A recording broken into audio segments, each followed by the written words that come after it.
आज हम आप लोगों को कलश पर रखे जाने वाले पत्तों के बारे में बताऊंगा कि कौन सा पत्ता रखें, कितना रखें और क्यों रखें। समाज में अनेक प्रकार की भ्रांतियां हैं।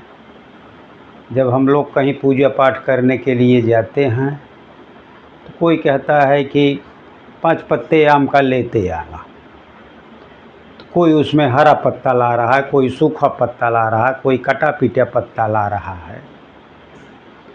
तो प्रश्न ये उठता है कि पत्ते किस पेड़ के हों,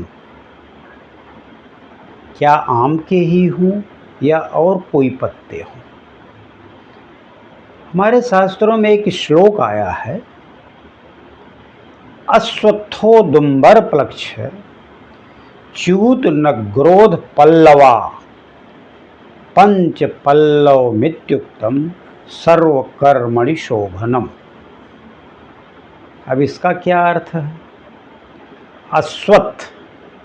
अश्वत्थ माने होता है पीपल। उदुम्बर माने होता है गूलर। प्लक्ष माने होता है पाकड़। च्यूत का अर्थ होता है आम। न्यग्रोध का मतलब होता है बरगद।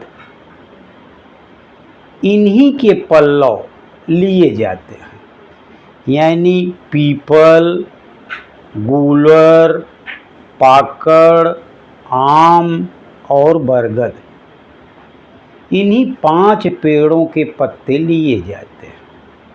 तो पंच पल्लव का मतलब होता है यही 5 पेड़ के पत्ते। अगले श्लोक का क्या लाइन का क्या अर्थ है।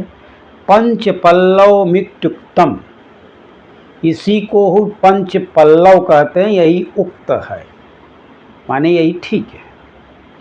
सर्वकर्मणि शोभनम, सभी कर्मों के लिए ये शोभित होता है। तो जब भी हम कलश की स्थापना करें, चाहे वो मिट्टी के पात्र में करें या तांबे के पात्र में करें या जो भी पात्र भगवान दिए हों, अगर हम करें तो उसमें यही 5 पेड़ के पत्ते लिए जाते हैं। अब प्रश्न ये होता है कि अगर 5 पेड़ के पत्ते न मिले तो हम क्या करें। तो कोई एक भी पेड़ का पत्ता अगर मिल जाता है तो उस पत्ते का हम उपयोग करते हैं।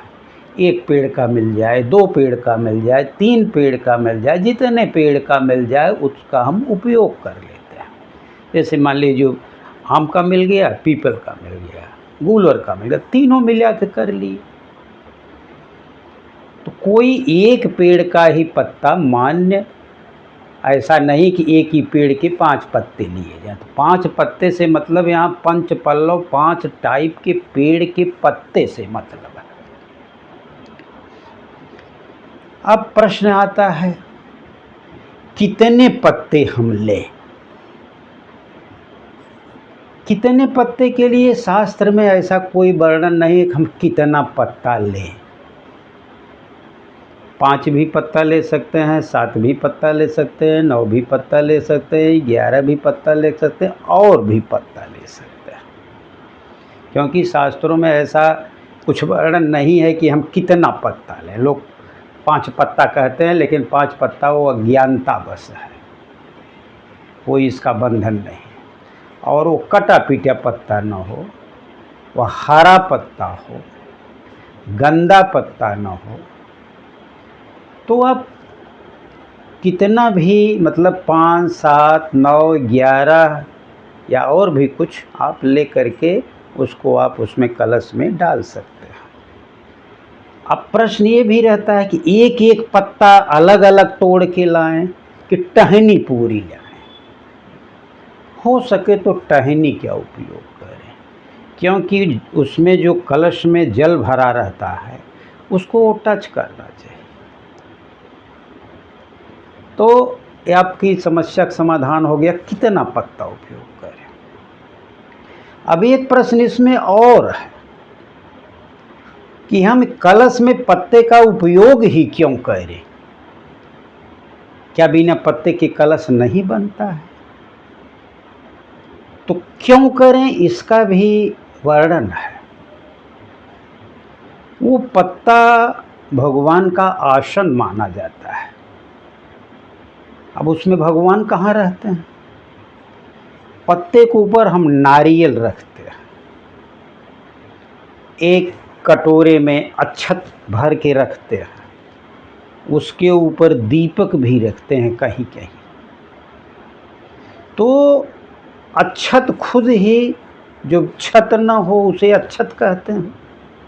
ये हमारे सौभाग्य और लक्ष्मी से जुड़ा हुआ है, हमारी धन वैभव से जुड़ा हुआ है। और उसके ऊपर जो हम नारियल रखते हैं, नारियल को गणेश माना गया है, नारियल को ब्रह्मा विष्णु और महेश माना गया है। नारियल के अंदर जो पानी होता है, सफ़ेद गिरी होती है, उसको चंद्रमा माना गया है। इस प्रकार से नारियल में देवता का वास माना गया है। तो उस समय जब हम उसको लाल कपड़े में लपेट करके ऊपर से कलावा बांध करके रखते हैं, इस प्रकार से हम उसका सम्मान करते हैं और उस पत्ते के आसन पर उनको हम विराजमान करते हैं। तो उसको हम नारियल न बोलें, वो साक्षात देवी और देवता उस समय वो रखे जाते हैं। तो शायद आपको समझ में आ गया होगा कि हम कौन सा पत्ता उपयोग करें, कितना पत्ता उपयोग करें और क्यों पत्ता उपयोग करें। बस हम इसी के साथ अपनी वाणी को विराम देता हूँ। आप लोगों का बहुत बहुत धन्यवाद एवं आभार।